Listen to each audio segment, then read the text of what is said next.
반갑습니다. 반갑습니다. 자, 원불교 교사 지금 오늘이 지금 2022년 8월 18일인데 그 교사 제2편 세상의 창립, 지금 저희들이 교사 읽기를 하고 있는데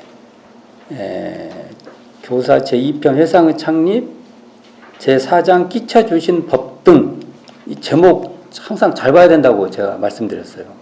이거 뭐 그냥 뭐 있는가 보다 하고 그냥 막 지나가요. 근데 그렇게 되면 이 교사를 이렇게 편찬했을 때 여기 참여했던 분들의 고민을 우리가 그냥 무시하는 거예요. 굉장히 고민하셨을 거예요. 근데 끼쳐주신 법 등, 법의 등불이죠. 법의 등불.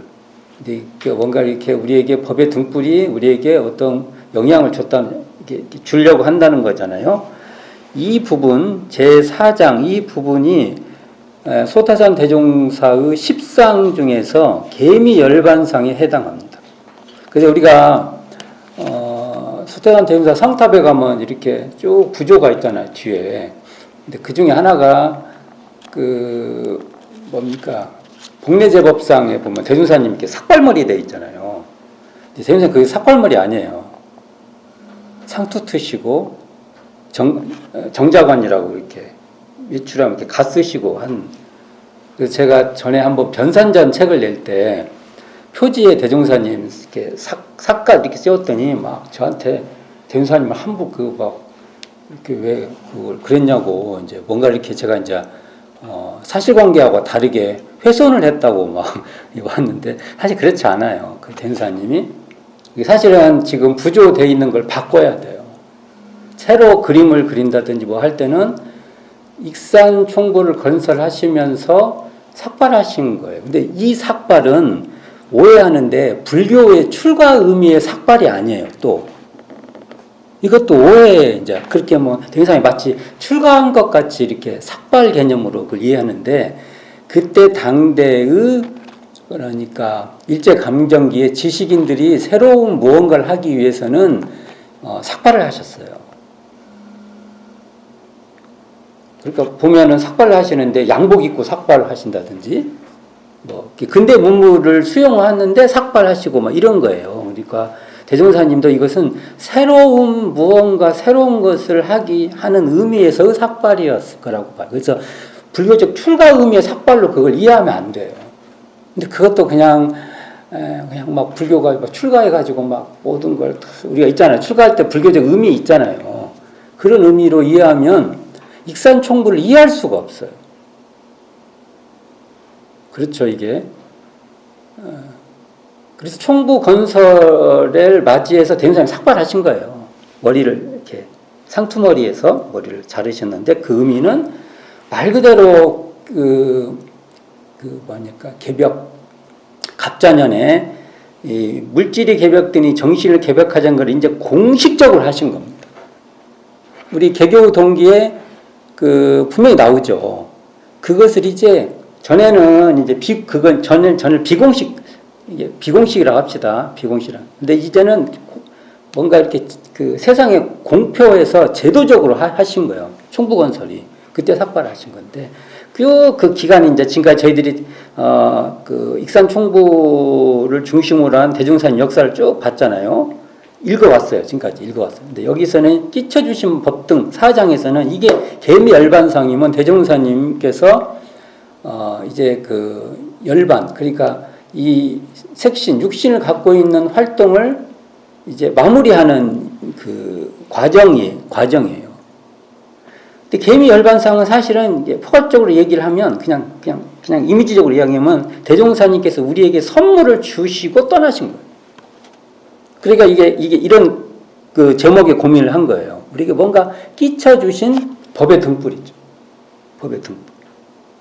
그런 의미의 제목을 잘 봐야 되는데, 오늘 이제 첫 번째 시간 이 제목이 시국의 긴박과 계획의 보류, 이렇게 되어 있어요. 첫 번째 제목이 이게요. 그러니까 대종사님께서 열반에 드시려고 하는 계미열반상에 시대적 상황 설명이 되어 있는 거예요, 이게. 굉장히 어려워진 거죠. 요걸 한번 살펴보도록 하겠습니다. 자, 원기 25년, 15 더해라고 했죠? 1940년입니다. 4월로 세회상은, 자, 여기 교사에서 계속 회상이 나와요. 계속 회상. 이게 우리가, 그래서 우리를 세회상, 저는 이제 일원회상, 이게 우리의 정치성에 맞는 용어일 거예요. 세회상, 일원회상. 그래서 여기에 뭐 세불교, 뭐, 안 맞아요. 그런 것은 부수적인 뭔가 우리가 나의 모습이 있으면 여기에 예를 들어서 이렇게 어떤 그 장식이 있잖아요. 아, 그런 특징이 좀 있네요. 그런 건 돼요. 근데 예를 들어서 브릿지를 하나를 했대요. 다뤘어요, 제가. 아니면 머리 스타일을 어떻게 했어요. 그러면 그게 저를 전체를 대변할 수는 없어요. 굉장한 특징은 돼도. 그래서 일원회상, 여기 세회상 이런 의미가 맞다고 봅니다. 자, 세회상은 창립 1대 3회, 그러니까 1대 3회라고 하면 1대는 36년이고 1회, 2회, 3회 할 때 12년씩이니까 12, 12, 24, 25년째죠. 이제 25년, 3회를 맞이하는 거죠. 3회를 맞았으나 지금 저희가 맞이하는 것은 이제 4대를 맞이한다고 하잖아요. 원기 108년이면 3대 마무리고 109년부터 4대가 시작되잖아요. 이렇게 횟수 계산이 되죠. 근데 이때는 1대 3회를 맞이했으나 때는 그 상황이 이미 중일전쟁이 고비에 올라, 이 중일전쟁이 보통 우리가 1937년에서 37년 보통 이게 정확하게는 7월 7일이라고 하는데 하여간 37년 7월부터 45년, 그러니까 일제가 폐망할 때까지를 중일전쟁 기간으로 보통 잡아요. 그러니까 37년에 했다고 하면 38, 39, 40, 이렇게 그 정도 되죠. 자, 이 얘기를 조금 해보면은 일본 제국주의가, 그래서 이걸 일본 제국주의 해서 이걸 일제 이렇게 얘기를 합니다. 일제. 일본 제국주의가 1931년도에 지금 우리가 만주라고 하잖아요. 만주 침범할 거예요. 침범했다고 하고 32년도에 만주의 정권을 세워요. 만주국을 세워요. 사실은 일본의 괴뢰 정권이죠. 괴뢰 정권.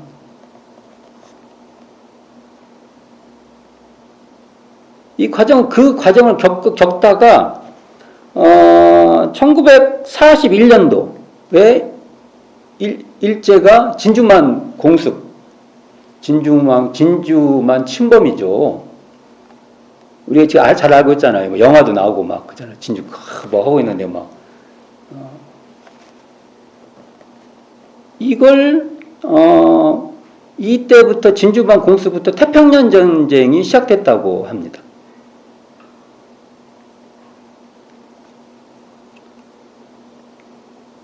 그러니까 요 과정이죠. 요 과정. 그러니까 우리가 중일 전쟁이 1937년부터 보통 정확히 제대로 한 것은 37년부터 시작해갖고 일제가 대동아 전쟁이라고 하는 동남아 있잖아요. 우리 현재 동남아 거기를 침범하는데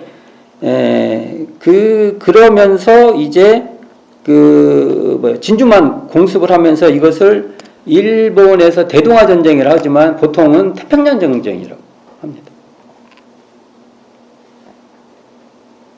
그래가지고 우리가 지금 영화에도 보면 미드웨이 해전 막 나오고 그래요. 항공모함 나오고. 그래서 그때 결국은 일본이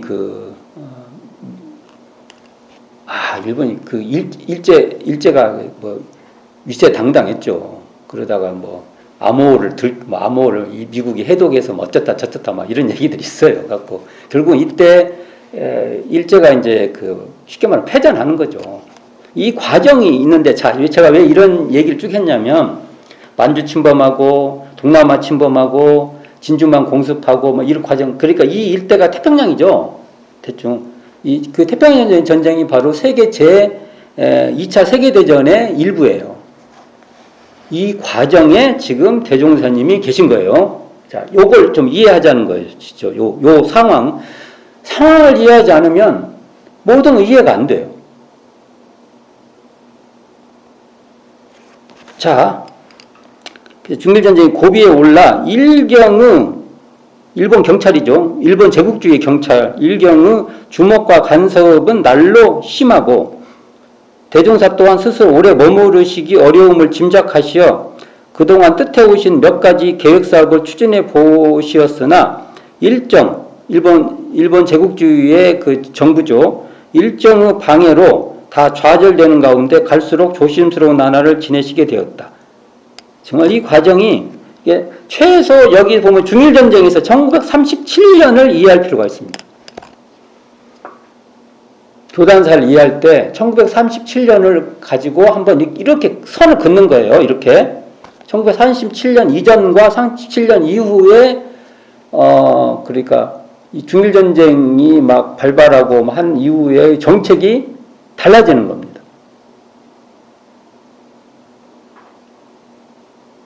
대종사님 37년 이후부터는 열이박빙한다고 하잖아요.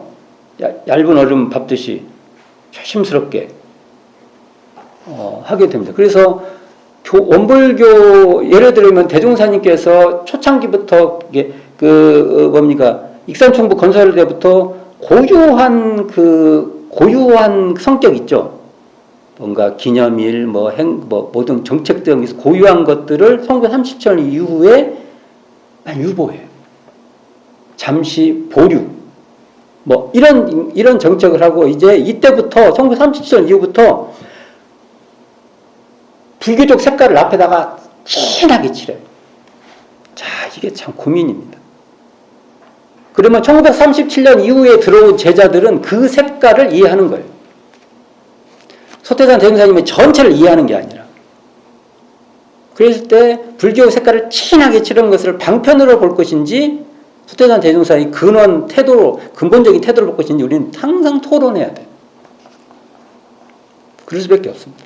37년 이후부터 변화가 있고 그 다음에 이게 막 40년대 넘어오면은 이 환경, 예를 들면 그냥 비유적으로 말하면은 바람이 쉥 불었다가 전에 좀 고요했다가 바람이 쉥 부는 거죠. 근데 이제 40년도 이 태평양전쟁 일어나고 막 이럴 때는 막 이렇게 부는 거예요. 이 환경을 그렇게 이해하시면 되는 거예요. 이 속에 소태산 대종사의 행보입니다. 어떻게 처신을 하셨는지 이걸 보는 겁니다. 전쟁이 일어나자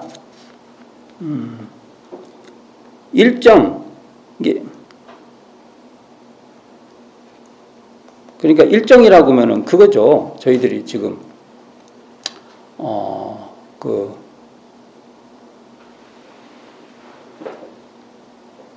우리가 지금 일본 제국주의가 우리 여기 와가지고 이제 식민정부를 세우는 거잖아요. 일정 당국은 우리의 예외 순서에 이른바 국민의례를 강제 편입시켰고, 이게 뭐냐면 한국 신민선서예요. 이들이 딱 앞에 자리 잡고 있어요. 법회 앞에 딱 자리 잡고 있어요. 이제 대각전에서 그랬다는 거예요. 대각전. 대종사님께서 한국식민선서 끝나고만 들어가신 거예요. 이때. 자, 그리고 모든 의식 수입은 국방 헌공하도록 강요하였으면, 그때 이제 의식 수입들이 생기잖아요. 그러면 그 돈들이 국방 헌공으로 이제 나가기 시작. 자, 이런 기록은 우리 현재 회보 같은데 막 기록돼 있어요. 그래서 이런 지점은 우리가 자유롭게 한 건 아니지만 언젠간 한번 우리가 이렇게 대중들 앞에 그래도 이 국방 헌공한 것은 우리들의 진짜 안타까움인 거죠. 그래서 우리가 이런 지점이 앞으로는 이런 지점이 없도록 하고 이런 선언을 할 필요가 있다고 봅니다.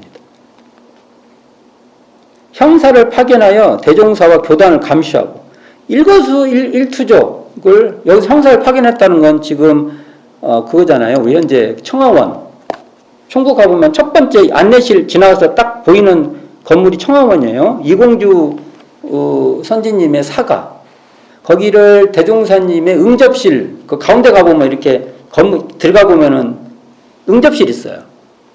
여기서 도산 안창호 선생이 36년에 방문했다고 교사인 되지만 35년 방문 가능성도 높아요. 이거 참 앞으로 과제입니다. 그리고 그 해에 거기다가 주재소, 우리가 경찰서, 파출소라고 옛날에 우리는 파출소, 요즘은 뭐라고. 그런 세운 거예요. 그것만 있는 게 아니라 이제 모든 집회나 이런 데 형사들이 다. 그리고 사실은 계속, 정말 경성에서 막 조사로 막 파견 나오고. 왜냐면은 해체시키려고. 해체라는 것은 재산을 다 뺏는 겁니다. 완전히 박탈시키는 거예요. 이런 게 이제 됐고, 가지가지 구실로 여러 가지 간부를 구속해서, 그래가지고 대표적인 예가 정산용사님 아버님이 그때 막 가물고 그러니까 당신들이 이런 정책을 해서 이런 것이, 그러니까 물러나라는 소리죠. 이 땅에서 물러나라. 그래가지고 그런 걸 빌미로 대종사님부터 해서 정산용사님도 아버님 그랬다고 또 이유도 모르게 지금 옛날 광주경찰서 터가 있어요. 거기에 구금되고 고초를 겪습니다. 그것뿐만 아니라 여러 가지로 고초를 겪어요. 그리고 그동안 써내려온 회상의 시창연원, 시창이 시작할 시 창건 창립했다 그런 거잖아요. 시창연호를 사용 못하게, 이 사용 못하겠다는 것은 1번 소화, 그런 거 있죠. 그 1번 연호를 써라는 거예요. 이게. 회보 발행의 중지는 불가피하게 되었으며, 회보가 회보 65로, 우리가 자진 중지합니다. 이게 그러니까 지금 시창 25년이니까 1940년 6월로 7월 15일 날 발행했으니까 이때까지 발행하고 중지하는 거예요.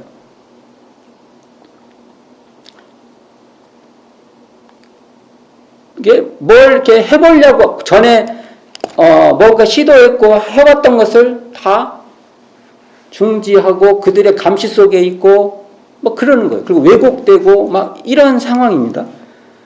그리고 시창 26년, 원기 26년 1941년 12월에 소위 대동아 전쟁이 일어나자, 그러니까 이게 진주만 공습이 벌어지죠.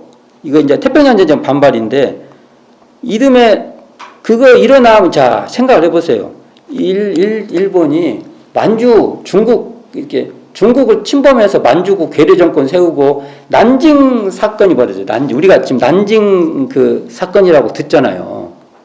이게 난징 사건이 이 중일 전쟁에서 아주 상징적인 표현인데, 이게 1937년에서 38년 사이에 난징 대학살이 벌어집니다. 대학살. 이 난징 대학살을 벌이고 지금의 일본도 이걸 잘 반성하지 않아요. 어마어마하게 사람을 그냥 이게 우리가 아무래도 그렇게 인간을 그런 게 안 돼요. 일본의 문제는 그 과거를 반성하지 않는 거예요. 그리고 그 과거를 자기들이 찬란한 역사라고만 보는 거죠. 이 과제입니다. 이런 과정이 전부 다요. 자,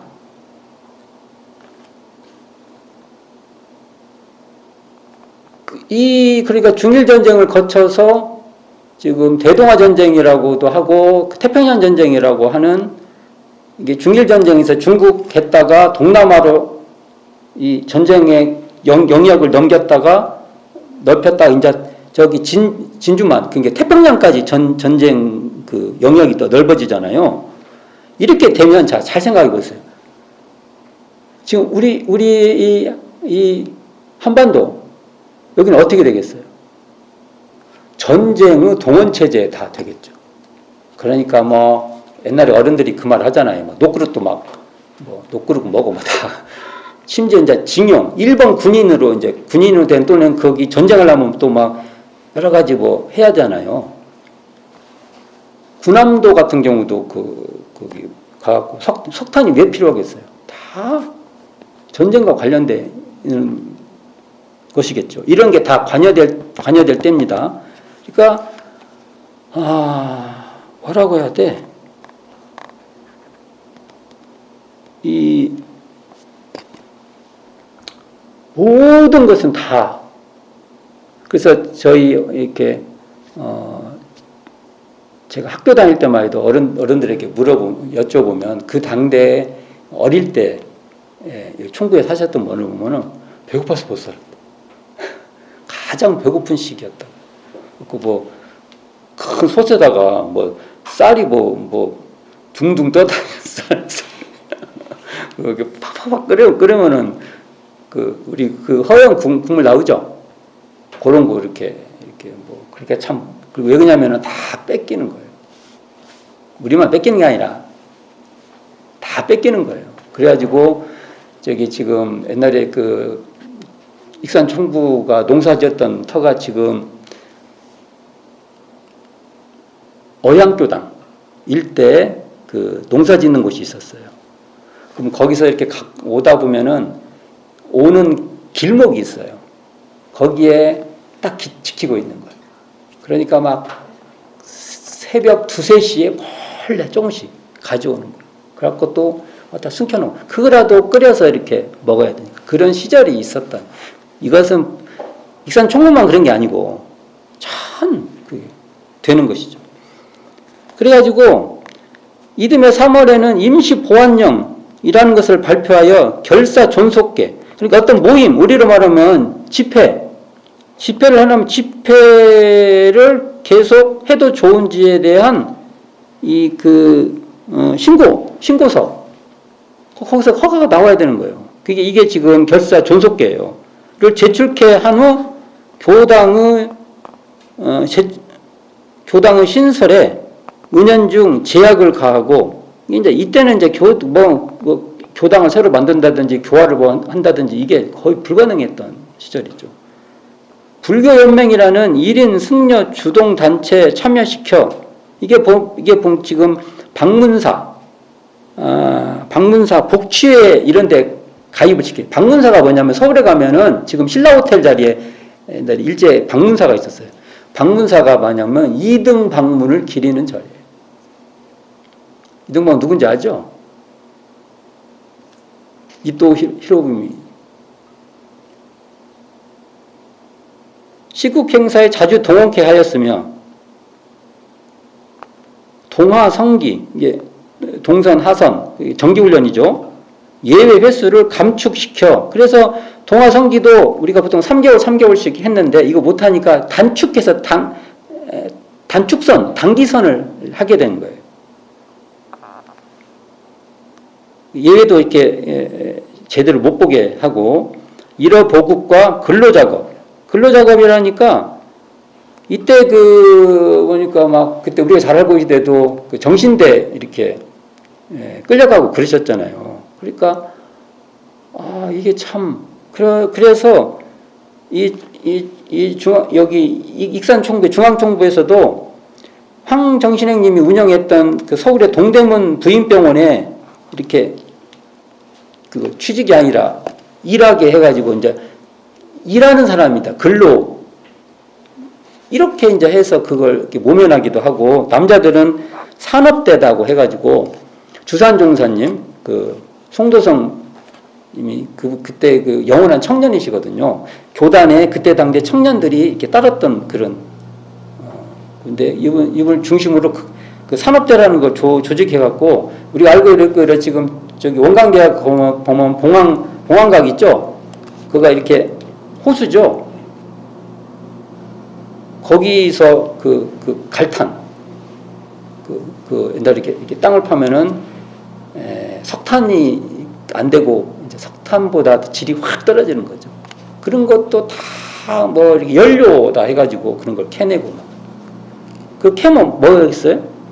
다 공출인 거예요. 그런 걸 제공을 하니까 그때 주는 거예요.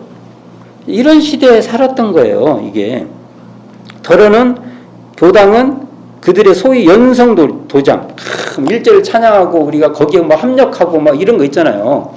이런 거 이렇게 막 이렇게 가서 막 뭐 이렇게 강연 막 이렇게 해가지고 거기 동원시키고 막 그런 것을 이미 사용하였다.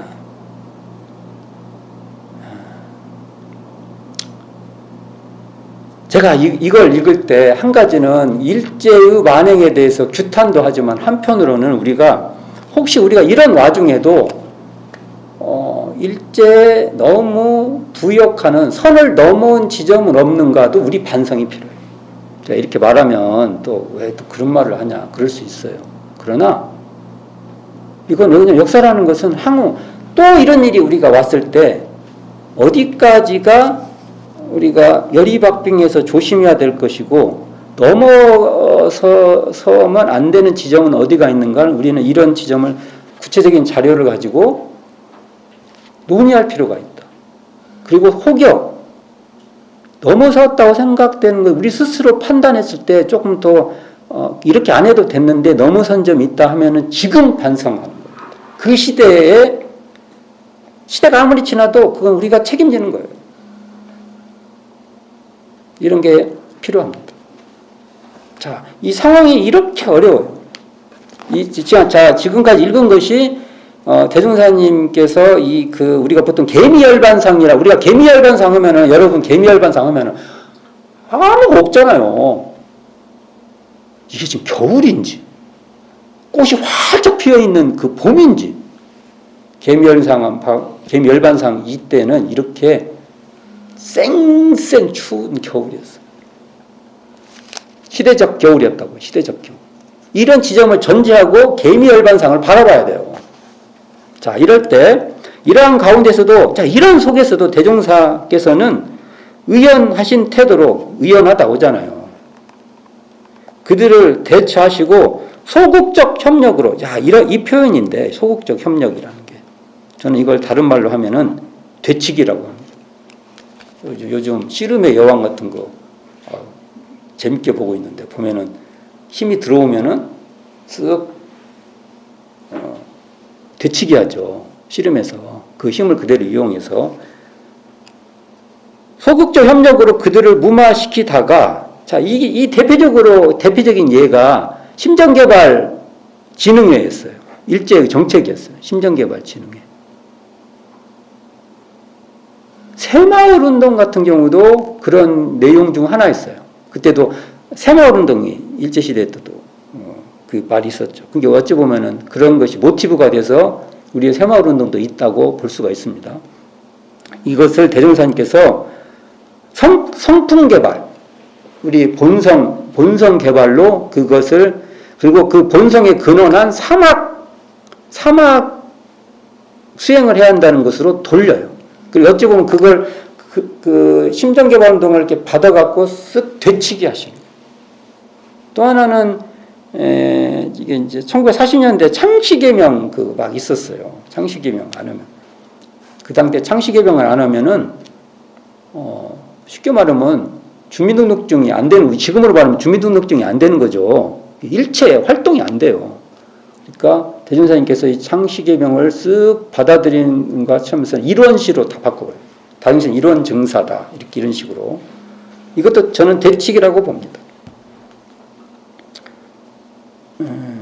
그리고 교육자 양성 전수학원으로 유일학님 설립의 청원서를 제출하였으나 유일학님이라는 말은 뒤에 나오는 건데 불교 전수학원이라는 그 학원을 이렇게 해요. 40년 1월에 이게 40년 1월에는 수속서를 뭔가 제출하고 41년도에는 청원서를 내고 이게 하여간 이런 걸 해요. 하는데 일제가 차일피일 미루고 결국은 허가를 안 내죠. 이게 뭐냐면 지금의 학교 제도예요. 원광대학교 원광대학교 같은 대학과 그 다음에 원광학원 있죠. 지금 이런 학교를 세우려고 하는 활동이었어요. 근데 안 해줘요. 이게 자꾸 이름에 좌절돼요. 이걸 이제 결국은 정산 종사님께서 해방 이후에 유일왕님을 세워가지고 이렇게 했던 거예요. 이게. 이렇게 겨울철에도 뭔가 씨앗을 뿌리신 거죠. 이 씨앗이 결국은 나중에 다 이렇게 발화가 되는 겁니다. 해방 이후에 정산용사님 하나씩 발화를 시키는 거죠. 그리고 27년, 1942년 4월, 구체적으로 정확하게는 4월 5일이에요. 타가소 겸 보육원으로 자유권. 우리 현재 지금 그 복지기관 같은 것도 요게 씨앗인 거죠.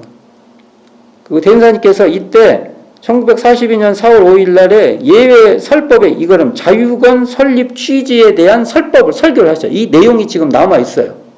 이 내용이. 이렇게 겨울철인데도 이런 활동을 하신 거예요. 왜냐하면 그 시대에 너무 주변에 정말 어린애들이 그냥 방치되어 있고 그러니까 대종사님이 힘이 있든 없든 뭐든지 해야 된다라고 생각하신 것 같아요. 여기 총구도 여력이 없어요. 자, 이걸 보고 여력이 있어서 했다고 생각하면 안 돼요. 여력이 없어요. 그런데도 주변에 보면은 그런 거죠. 부모가 있는데 고아야. 왜요? 부모가 돌볼 수가 없으니까. 부모 있는 고아. 말이 돼요, 이게? 근데 현실은 맞아요. 현실은 부모가 있는데 고아예요, 실질적으로. 그게 이런 말이 설법에 나와요. 대종사님 말, 설법에. 그래서 대종사님께서 뭐든지 해야 된다고 생각하신 것 같아요. 이게. 근데 이런 자유권이 우리 현재 그 복지 사업에 씨앗인 거죠, 이게. 나중에 그것도 좌절되었으며, 이것도 막 이렇게 했는데 결국은 이런 걸 좀 해보겠다고 이게 허가를 맡아야 되니까 허가 안 맡고 이런 활동을 나중에 하면은 이것도 이제 문제가 되는 겁니다. 이미 설립된 산업기관도 시국이 날로 긴박해짐에 따라 거의가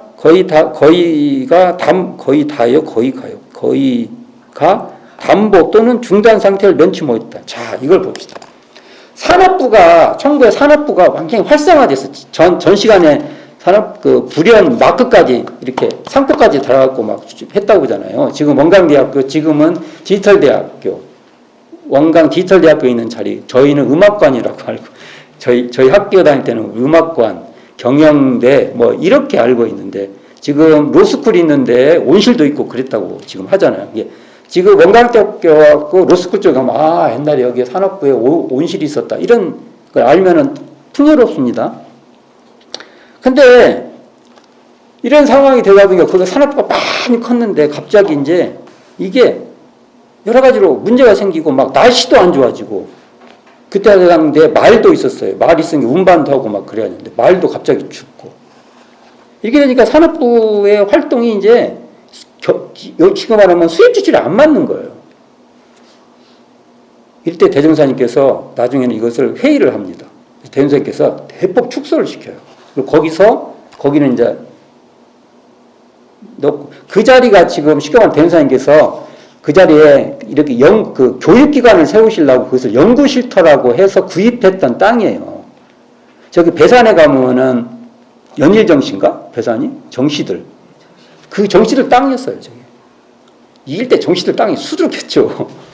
근데 그 땅을 일부 구입을 해서 거기다가 나중에 연구실터라고 하면서 쉽게 말하면 거기에 교육기관을 세우겠다고 했는데 바로 못 세우니까 이제 이렇게 산업, 이렇게 뭔가 재배도 하고 생산도 하고 했던 거, 산업부를 두었던 거예요, 거기에.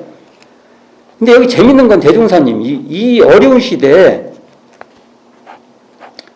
문제가 생기니까 문제를 축소시켜서 유지시킨 거예요. 뭔가, 근데 이렇게 축소된 것을 우리가 그냥 쉬쉬할 게 아니라 이것을, 대종사님, 축소시킨 것도 지혜예요. 뭔가 문제가 생기면 방향전환을 하는 거죠. 이렇게 가다가, 이게 좀, 처음에 갈 땐 이게 잘 될 줄 알았는데 뭔가 막 갑자기 큰 장벽이 있고 그러면 이걸 좀 돌아가자. 방향전환 시도, 축소하는 거, 이것도 다 지혜다. 그래서 이런 것들도 우리가 잘, 받아들여야 한다. 항상 삶은 확대만 있지 않다는 거. 그래서 이런 지점도 잘 읽어야 된다. 이게 답보와 중단 상태를 면치 못하였지만 이것을 대종사님께서는 방향을 전환하고 문제를 축소하는 지혜가 있었다. 이렇게 읽어봐야 됩니다. 당시 일정 당국은 친일적 단체 외를 제외하고는 대소를 막론하고 한인단체의 존재를 허용치 않았으나 이게 다 문 닫게 한 거예요. 재산을 다 빼서 다 회수, 쉽게 말해 강탈하는 거죠. 그러나 일본이 본시 불교국이라, 일본 불교가 신기하죠. 신도 그들의 전통사상하고 이렇게 습합되어 있는 불교예요. 좀 우리 불교하고 좀 다른 점이 있죠. 그런데 불법을 두대하는 회상을 공공연히 탄압하지는 못하고, 그러니까 이때 더 불법 연구의 익산총부를 불교 색깔을 진하게 하는 거예요. 그러면 이걸 두고 이게 과연 방편인지 근원인지 고민을 해야 되는 거예요. 그러나 저는 불교는 연원 종교로서 받아들이는 것이지 그 이상 이하도 아니다 라고 저는 개인적 생각입니다. 개인적 판단을 하고 있습니다. 사전 검열, 사후 보고라는 엄격한 규제 밑에 사전에 실컷 검열해놓고 또 사후에 또 보고해야 돼. 참, 이중 탄압이죠. 세회상의 일동 일정을 샅샅이 감시 제약하였다. 완전히 감시 속에서 뭘 할 수 없는 그 상태가 바로 개미 열반상의 그 환경이었다. 이에 대종사께서는 모든 신규 계획 사업을 다 보류하십니다. 이것도 지혜라는 겁니다. 보류할 때 보류해야 된다. 그동안 몇몇 중진 제자의 개인 명의로 주로 주산 송도성 이름으로 그때 뭐 이렇게 총부의 재산이나 불법 연구의 재산들이 등기되어 있었다는 거죠. 명의로 등기되어 있던 교산들을 1942년 5월에는 공증 증명케 하시었으며, 이게 이제 한 사람 이름이 아니라 이렇게 공증했다는 거죠. 그해 1942년 10월부터는 강연히 기회를 지어 각지 교당을 최우순시하시어 교도들의 신성과 결속을 다져주셨다. 이거 보면 대종사님께서 당신의 건강 상태를 당신만 알고 계셨던 것 같아요. 말씀을 안 하시는 거죠. 그리고 당신이 계속 이렇게 있으면 안 된다는 것도 알고. 근데 이게 최우순시가 어떻게 되냐면요. 1942년 10월 13일에서 18일 사이에 전주, 원평, 신태인 일대에서 한 바퀴 두르세요. 제자들 일일이 다 만나서 정을 주는 거죠. 그리고 11월 2일에서부터 24일에 부산, 소량, 남부민, 당리, 이게 부산 쪽 가시는 거죠. 이때 대종사님께서 그때 부산역에서 내리면 그 초량교당까지 도보로 한 20분 정도 가셨는데 옛날에 다 걸어가잖아요. 연락 없이 쓱 들어가니까 이때 교무가 초량교당 교무님이 조정권, 공탁원 조정권 교무님이었는데 갑자기 그 유허일 이제 같이 가시니까 유허일 교무님이 나서서 반갑게 하니까 웬일이세요? 이제 그러잖아. 갑자기 오시니까. 근데 뒤에 대종사님께서 쓱 나타나니까 깜짝 놀랐죠. 나왔다. 그리고 이제 이제 뭐라고 할까, 깍듯하게 챙기시고 어찌 보면 마지막 당부 같은 걸 쓸 거예요. 조정권 교무님은 모르죠. 대종사님 왜 이렇게. 근데 대종사님은 개인적으로 마지막 제자들한테 이렇게 쉽게 말하면 우리로 말하면 부촉이죠. 부촉. 이것도 참 눈물겨운 얘기예요. 이런 거.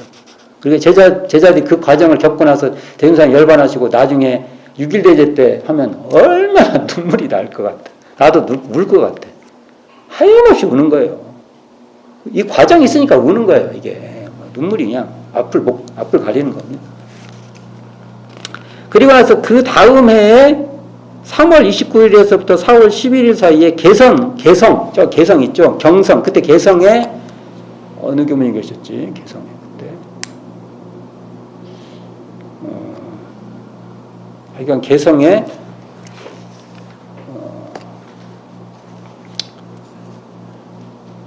내가 이렇게 깜박깜박해요. 이제 큰일 났어요.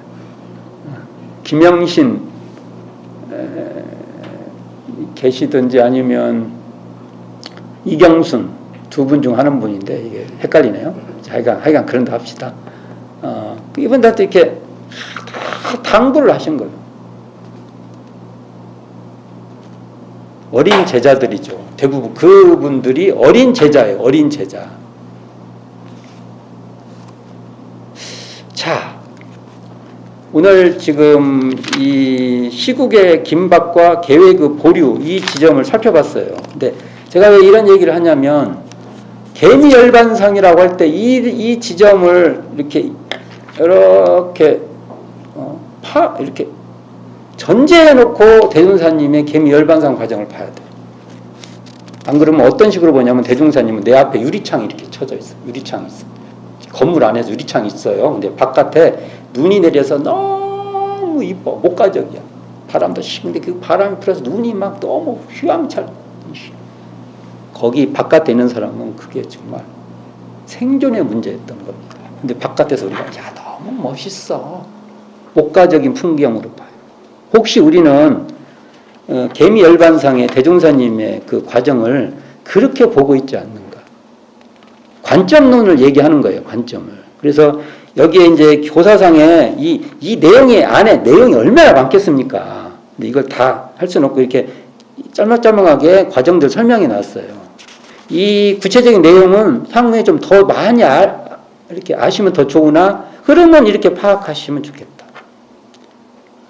이런 와중에도 개미열반상에서 끼쳐주신 법등이 이제 슥 나옵니다.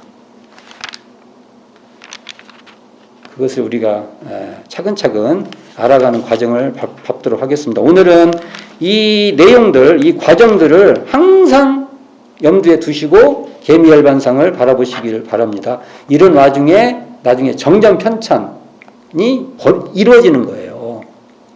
쉬운 일이 아니었다는 것을 바라고 있는 것입니다. 그리고 이러한 어려움 속에서 대종사님의 지혜가 작동되고 있다는 것, 이런 지점을 좀 살펴봤으면 좋겠습니다. 자, 수고하셨습니다.